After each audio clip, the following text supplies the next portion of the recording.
You're listening to Winnipeg's Classic 107. My name is Simon Rusnak. Proximus 5 are the new choral kids on the block. Though you may not have heard of the ensemble, you've likely heard its members' voices, as together they are some of the most experienced choristers in the city. Performing in the next Winnipeg Baroque Festival concert titled A Proximus Baroque, they first joined me in the Classic 107 studio for a conversation and a little bit of singing.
How beautiful. Proximus 5, live in the Classic 107 studios. Scott Reimer, Dan Rochegood, Paul Bruch-Wiens, Jereme Wall, and Josiah Brubacher performing some absolutely exquisite music. That was lovely, guys. Scott, can I invite you over to the microphone? What did we just hear?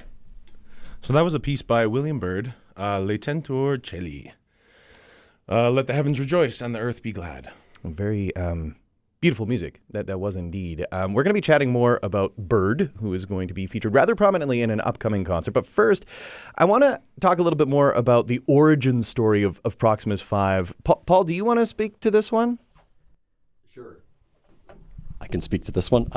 So a long time ago, and I can't remember the exact date, when Scott and I just decided to go for a drink after a rehearsal in another prominent choir here in the city.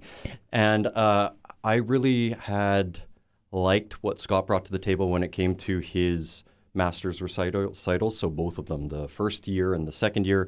And I said, Scott, you should start something. And Scott was like, oh, okay, well, what are we going to start?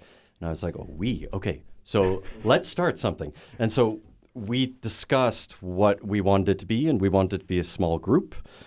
We didn't know how many singers at that point, but we knew the style of singing we had wanted to do. We knew that we wanted to scratch our own itch, and we knew there were other people in the city that wanted to do the same. And so we literally called Dan, Jereme, and at that time, James Magnus Johnson. And the five of us all went to Fourth, which unfortunately is closed because of COVID, but we all went to Fourth. We had a coffee, we talked about it, and everyone said, great. And this was, I want to say, the summer before COVID. And then COVID happened. And luckily, we were still able to legally gather at certain points during COVID, and so we would, sometimes in my garage, sometimes outside, and we'd sing together, and we'd commune together and have conversations. Sometimes we wouldn't even sing, we'd just have conversation. It was very important for us because we wanted to stay connected. And then we all got through COVID and decided, well, we can actually sing in front of people now. And so we started singing in front of people. So you started singing in front of people. And I mean, this is something that really comes down to, it sounds like, friendship and fellowship and just kind of getting together and making music, which is just such a beautiful thing. It's one thing to do that, in a garage and sing some part songs, which is really, really lovely. It's another thing entirely to present something more formally like Proximus 5. At what point did you name yourselves and really take that next step? Well, we initially did name ourselves Proximus, not with the 5. And then we went through a whole naming exercise where we threw 20 names on the table. Well, at the beginning, it was actually Proximus 6 because the origin of the name is it's about proximity, and Yes. you had to be 6 feet apart Oh, from yes. each other during the pandemic. So then we really were thinking, interesting. that's kind of funny, Proximus 6. Yeah.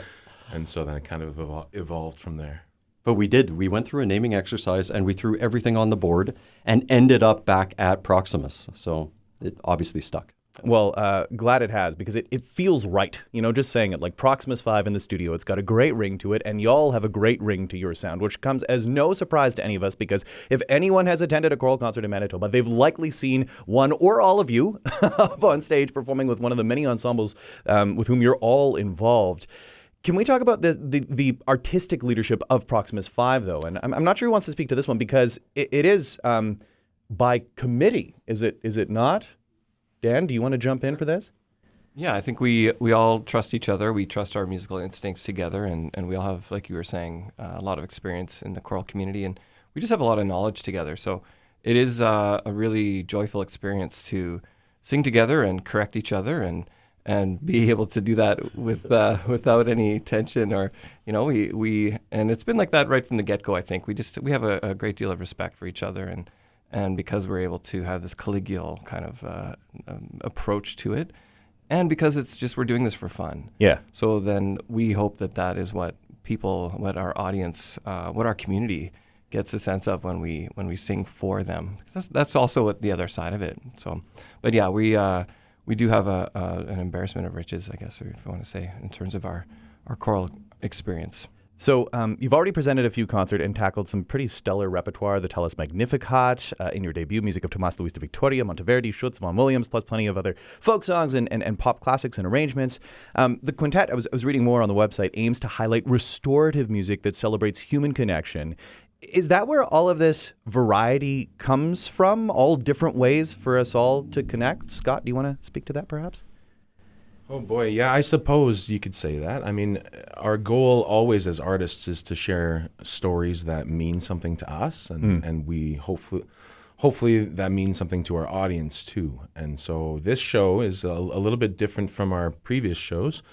Like the last one we just did was a program on love and loss. So it was a lot of folk tunes, a lot of contemporary hits, and kind of surrounding various aspects of love, and then also subsequently loss.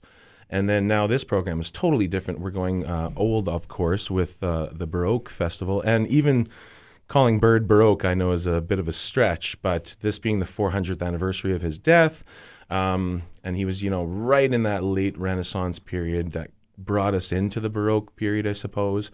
We thought that this would be meaningful for a lot of folks out there. Now, of course, in terms of the program itself, we tried to vary it up so that it's not just Byrd. There's going to be some later Baroque stuff in there too, or reimaginings of. But just trying to pick stuff that's going to mean something to us and to our audience. So if you're just tuning in, my name is Simon Rusnak, and I'm chatting with Proximus 5. And as Scott just alluded to, they're performing as part of the Winnipeg Baroque Festival. And the centerpiece of this program, I want to talk more about this Byrd, because Byrd is the word on this program, right? I mean, that's who's really being featured here. And like you say, the 400th anniversary of his death. Scott, can you tell us more about this 5-part mass that you'll be performing? Yeah, so of course there are 5 of us, which means we've got to do the mass for 5 voices. Sometimes if someone's absent from a rehearsal, it's like, okay, I guess we're doing Mass for 4 voices tonight.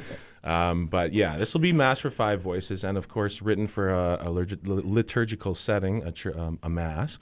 And of course we don't have the prayers and the readings in between all the movements, so we decided that we would actually follow each movement of the Mass with a response piece that kind of illuminates another aspect of the same text or something like that. So anyway, for example, the Agnus Dei, following that will be Surely He Hath Borne Our Griefs. A little bit of both Lotti and Handel there.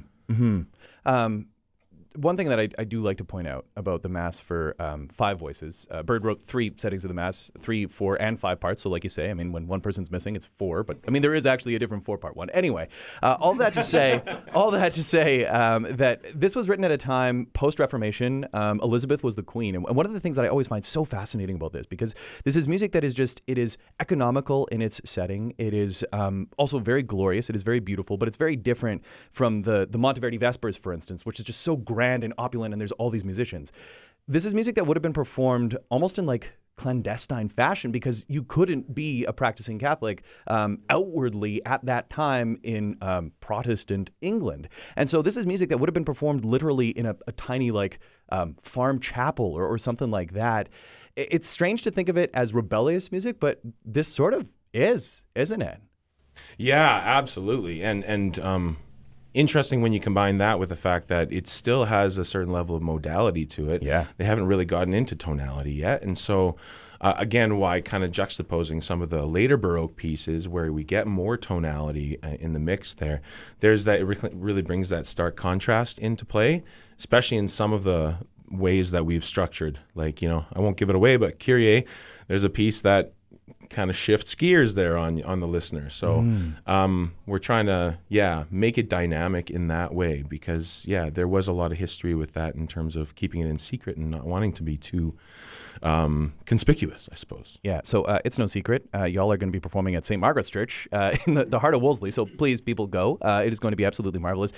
This is the second iteration of the Winnipeg Baroque Festival. Y'all performed in the first iteration with different choirs. How does it feel to be one of the headliners this year? Jereme, do you want to speak to that, perhaps? Jereme says no. I nominate then, you guys can decide amongst yourselves. It is a sociocracy if you want to that way. Paul, how's it feel to be part of WBF as a headliner? It feels great. I think because we started performing at a reasonable time before the Baroque Festival, the second iteration of the Baroque Festival, there were people in the audience that are a part of the Baroque Festival and the planning. And we had hummed and hawed. We had sent some emails out to say, hey, could we be a part? We really wanted to be a part of the Baroque Festival. We made it no secret. And I think people coming to the first concert really gave them a clue of, can these guys sing? And I think they knew that we could. That's not the way I want to put it. But at the same time, you still have to come and see something to say, oh, okay, let's... It works on paper, but let's hear what the actual result is, right? Yeah, and so from that point, from the first performance, the Christmas performance, there was interest on both sides, and then we made it happen. So single tickets are available. The concert takes place tomorrow, April 19th, right in the heart of Wolseley, St. Margaret's Church. Tickets available through the website, your website, that's prox5.ca. Though those who have passes to the Winnipeg Baroque Festival already have their tickets. They just need to come, show up. Before y'all leave, you're going to do one more number. Scott, what are we going to hear? Well, shifting to one of the other big English names, we're going to go to Purcell with I Will Sing to the Lord. Oh, beautiful. All right. Well, here's Purcell, performed by Proximus 5 in the Classic 107 studio.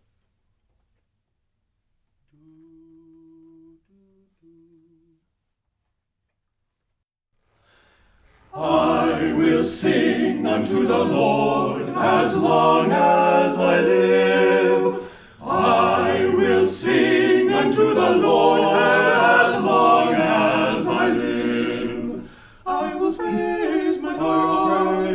I will praise my God while I have my being.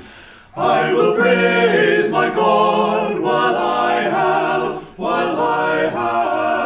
my being. And so shall my words please Him. And so shall my words please Him. My joy shall be in the Lord. My joy shall be in the Lord. My joy shall be in the Lord. My joy shall be in